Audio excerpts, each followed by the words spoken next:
전 세계 신종 코로나 바이러스 감염증 확진자 수가 2천만 명이 넘었고 사망자 수도 80만 명에 육박하며 여전히 코로나19 사태의 재확산에 안심할 수 없는 상황 속에서 최근 영국의 공영방송 BBC에서는 여름 휴가철을 맞은 한국에서 어떤 방식으로 사람들이 해수욕장을 이용할 수 있는지 한국의 모범 방역법에 대해 비중 있게 보도해 화제입니다. BBC의 보도에 따르면 한국의 해수욕장 방역법은 크게 세 가지로 요약해 볼 수 있는데, 먼저 첫 번째는 웹사이트를 활용해 실시간으로 방문객 수를 확인하고 분산시키는 것으로 일명 혼잡도 신호등입니다. 한국해양수산부에서는 바다여행이라는 웹사이트를 마련해 전국의 해수욕장 수용 인원과 혼잡도를 표시해 상대적으로 사람이 덜 붐비는 해변을 안내하는 것으로 전년 대비 21개 대형 해수욕장 방문객 수는 50% 이상 감소한 반면 밀집되지 않은 해수욕장의 이용객 수가 대략 30% 늘어나 어느 정도 이용객의 분산 효과가 나타난 것으로 보이죠.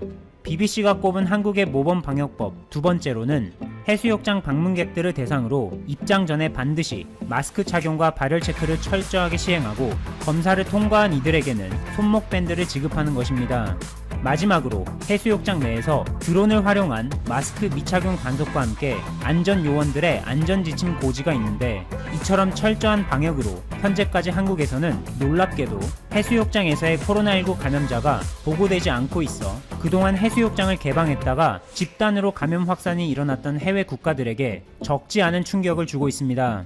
한편 영국 언론 외에도 한국에 큰 관심을 보이며 국가 전체가 한국에 깊이 빠져드는 듯한 양상을 나타내는 나라가 있는데, 벨기에, 네덜란드, 독일, 프랑스, 룩셈부르크 등과 함께 유럽연합의 창립 회원 6개국, 일명 이너6에 속하는 나라, 바로 이탈리아죠. GDP를 기준으로 세계 8위에 올라있는 이탈리아는 인구 6,046만 명, 수도는 로마, 북서에서 남동쪽 방향으로 무려 1200km에 걸쳐서 뻗어있는 장화 모양의 나라로 유명하며 프랑스, 스위스, 오스트리아 등과 국경을 이루고 있는 지중해 지역의 특색을 잘 띠고 있는 곳입니다. 지난 12일 주 이탈리아 한국문화원에서는 현지의 이탈리아인들을 대상으로 한국과 관련해 온라인 그림 대회를 개최했다고 밝혔습니다. 대회 참가자들은 만약 한국을 방문한다면 가장 가보고 싶은 곳이나 만나보고 싶은 사람 혹은 먹어보고 싶은 음식 등 한국 하면 떠오르는 것을 그림으로 자유롭게 표현하면 되는데, 지난달 6일부터 21일까지 2주간의 응모 기간 동안 무려 200점 이상의 작품이 접수되면서 현재 이탈리아에서 한국 열풍이 얼마나 뜨거운지를 여과 없이 보였습니다. 그 중에서 몇몇 눈에 띄는 작품들을 소개해보자면, 먼저 태극기 바탕에 아주 근엄하면서도 중후한 이미지의 문재인 대통령을 그린 그림이 있었고, 마찬가지로 태극기 바탕에 경복궁, 남산타워, 세종대왕 등을 태극기 안에 그려넣어 한눈에 한국을 잘 표현한 그림도 있었습니다. 하지만 응모한 작품들 가운데 거의 절반이 한국을 나타내는 그림에 K-팝을 주제로 그렸고, 그 중에서 특히 한국의 자랑이자 세계적인 보이그룹 방탄소년단을 그린 작품이 압도적으로 많았습니다. 또한 접수된 그림들 가운데 온라인 인기 투표를 진행했는데, BTS 멤버들을 색연필로 생동감 있게 그린 작품이 가장 많은 표를 받으며 1등작으로 선정돼 K-팝의 엄청난 인기를 여실히 보여주었습니다. 뿐만 아니라 이탈리아에서는 최초로 방탄소년단을 전문적으로 다루는 매거진이 발행돼 화제를 모았는데, 전면 컬러로 80여 쪽 분량의 방탄소년단의 사진과 인터뷰 기사 등의 다양한 활동을 실어 BTS의 수많은 아미 팬들로부터 뜨거운 관심과 사랑을 한몸에 받고 있는 이 잡지는 총 1,800만 부에 달하는 발행 부수를 자랑하는 이탈리아의 잡지 발행사 스프레아가 BTS라는 이름으로 발행한 것이죠. 또한 한국으로 치면 KBS와 같은 영향력을 지닌 이탈리아의 공영방송 채널 라이에서는 지난 6월부터 최근까지 저녁 7시에서 8시 황금 시간대의 프로그램에 한국과 관련된 소식들을 비중 있게 전하고 있습니다. 따라서 이탈리아 사람들은 공영방송 채널인 라이를 통해 대한민국의 코로나19 사태 확산 상황과 함께 전 세계에서 끊임없이 극찬하고 있는 한국의 방역부터 시작해 한국의 분단 역사, 경제 발전, 그리고 현재의 생활상 등 한국의 전반적인 모습을 현장에서의 영상과 관계자 인터뷰 등과 함께 생생하게 접하며 관심을 키우고 있습니다. 현재 삼성전자가 있습니다. 저와 함께 그 내용 알아보시죠. 중국 화웨이가 삼성전자에 이 스마트폰용 비메모리 반도체 위탁 생산을 요청했지만 결국 거절당한 것으로 알려졌습니다. 화웨이는 스마트폰의 두뇌 역할을 하는 이 AP칩과 통신을 담당하는 5G 모뎀을 합친 이 통합칩이라고 하죠. SoC, 시스템온 칩을 자체 개발해서 대만의 TSMC의 위탁 생산을 여태까지 맡겨왔었죠. 하지만 최근 TSMC가 화웨이의 AP칩에 대한 위탁 생산을 거부할 움직임을 보이자 중국의 여러 미디어들은 화웨이가 TSMC 대신 삼성과 파운드리 사업을 할 수 있을 것으로 관측해 왔습니다. 왜냐하면 TSMC와 달리 삼성의 이 파운드리 주요 장비가 유럽과 일본산 제품이라는 것이 근거였던 것이죠. 트럼프 행정부는 최근 미국산 반도체 장비 특허를 쓰는 기업은 화웨이와 거래를 할 수 없도록 해왔는데 TSMC가 화웨이의 파운드리 신규 수주를 중단한 것도 이 때문인 것이고, 또 TSMC는 한 발 더 나아가서 이 미국 애리조나에 5나노미터 공정 파운드리 공장을 짓겠다고 발표까지 했습니다. 오히려 TSMC는 중국보다는 미국의 손을 들어준 것이죠. TSMC의 투자 시기와 맞춰 삼성전자 또한 당장 이 평택 P2에 투자를 진행할지 미국 텍사스 오스틴에 투자를 진행할지에 대한 막대한 고민이 있던 것으로 알려져 있는데요. 하지만 최근 국내 여러 산업이 어려운 상황이고 코로나 관련해서 국내 경제 부흥도 필요하기 때문에 당장 평택으로 투자를 정한 상태인 것 같고, 추후에 텍사스 오스틴에 추가 투자가 이루어질 것이란 이야기가 있는데 어찌 되었건 TSMC는 미국의 입장을 대변하기로 한 것이 확실한 것이고, 삼성전자 파운드리는 아직 이에 대한 큰 결정이 없었기 때문에 TSMC가 미국의 화웨이에 대한 제재를 빌미로 화웨이의 위탁 생산을 추가 수주하지 않으면서 화웨이가 삼성전자에 생산 요청을 할 것이다 라는 언론 플레이를 했고 실제 했던 것입니다. 자, 제일 궁금한 부분이시겠죠? 앞서 말씀드렸지만 삼성전자 파운드리의 결정은 결국 이를 수락하지 않았습니다.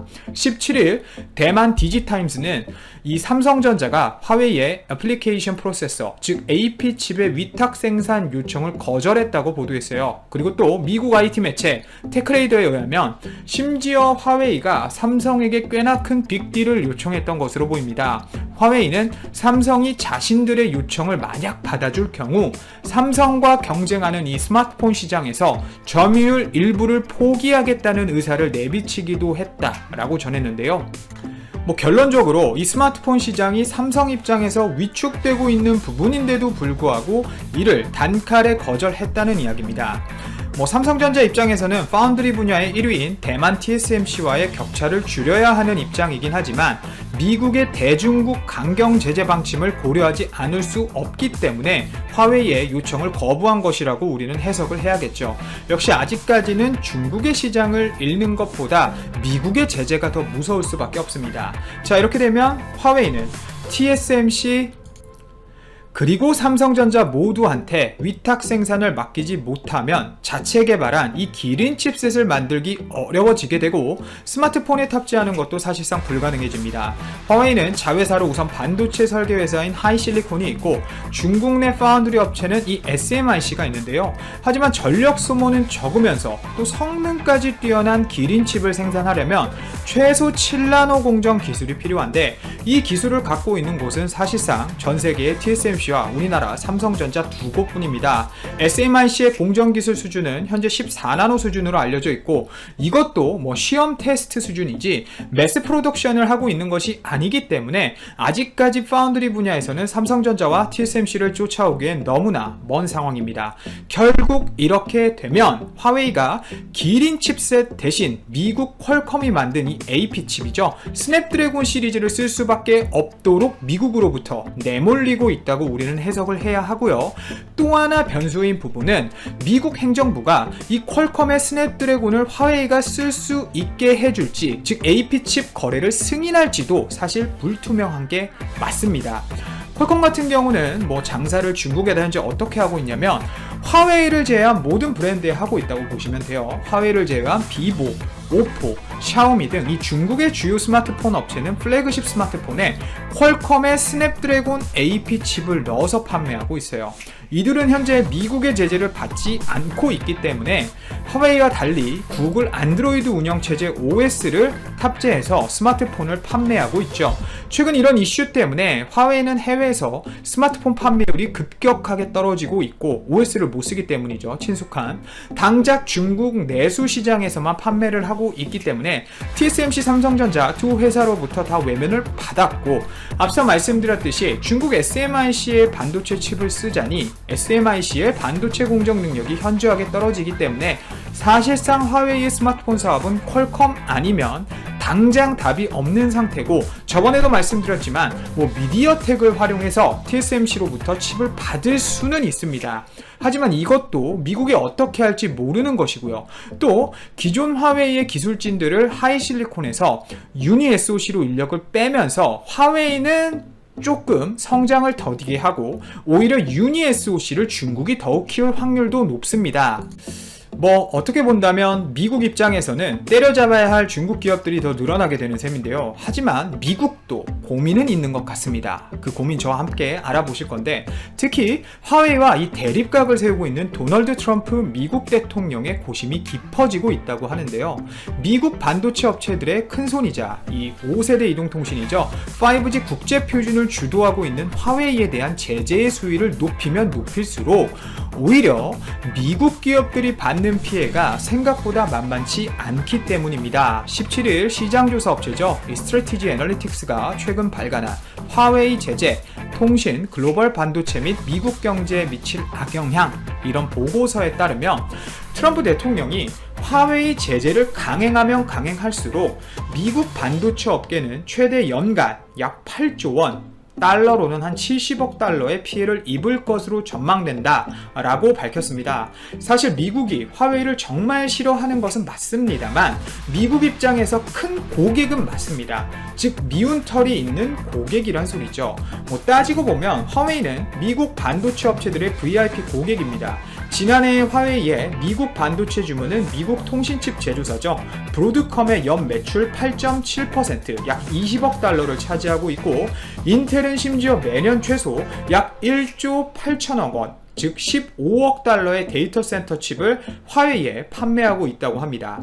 그리고 미국의 제재로 인해 화웨이를 고객사로 둔 마이크론이라든지 스카이웍스, 구글, OS 못 주고 있죠. 퀄컴도 칩 제대로 못 주고 있죠. 이런 업체들도 줄줄이 더 피해가 예상되는 부분이고요. 그리고 전 세계 반도체 시장에서 화웨이가 차지하는 비중도 큰 것은 사실 맞습니다. 팩트예요. 화웨이는 매년 세계 반도체 시장의 5%가량인 약 4조 2천억 원 수준, 약 200억 달러 수준 이상의 반도체를 구매하고 있거든요. 만약 미국 제재로 화웨이가 글로벌 업체들의 고객사에서 이탈하게 된다면 미국은 물론 전 세계 반도체 기업들의 매출 하락으로 이어질 수밖에 없습니다. 또 화웨이가 미래 먹거리로 불리는 이 5G 기술을 어느 정도 주도하고 있다는 점도 트럼프 대통령으로서는 현재 큰 문제인데요. 이 이동통신 국제표준화 단체이자 5G 국제표준을 정립하고 있는 3GPP의 5G 표준 정립에 대한 기여도 조사에서 작년 화웨이는 심지어 최고 평점을 받았고, 또 전세계 통신업체 중 가장 많은 5G 관련 기술 특허, 즉 SEP를 보유하고 있는 업체이기도 합니다. 제가 방금 말씀드린 이 SEP란 특정 사업에 채택된 표준 기술을 구현하는데 반드시 필요한 핵심 기술 특허를 말해요. 어찌 되었건 쓰이던 안 쓰이던 화웨이는 논문 계속 내면서 기술 계속 내고 있다는 소리입니다. 당장 미국 입장에서는 문제는 만약 미국이 글로벌 5G 공급망에서 화웨이를 배제하면 미국 기업들은 5G 통신망 구축에 있어서 화웨이에 특허료를 지불해야 하는 처지에 놓일 수도 있다는 게 가장 큰 문제입니다. 우리가 퀄컴에게 특허료를 핸드폰 한 대씩 팔 때마다 내듯이 말이에요. 이 같은 이유로 화웨이에 강경했던 미국 정부의 태도도 차츰 바뀌는 모양새인데요. 미국 정부는 최근 자국 기업들이 이 5G 네트워크 국제 표준 설정에 참여할 수 있도록 화웨이와 협력하는 걸 허용하기로 한 것으로 알려지고 있습니다. 기술력을 앞세운 화웨이는 5G 표준과 관련 사업에 대한 글로벌 논의를 주도하는 반면 미국 기업들은 오히려 이 상황에서 밀려나는 상황이 되니까 종전 제재와는 좀 달리 화웨이가 참여하는 이 기술 표준 기구에 미국 기업이 참여할 수 있도록 한 것이라고 볼 수 있겠죠. 어떻게 보면 미 정부의 이번 규정 완화, 변화를 해석해 본다면 화웨이가 5G 표준에 미치는 광범위한 영향력을 사실상 미국 정부가 어느 정도는 인정한 것과 다름없다고 볼 수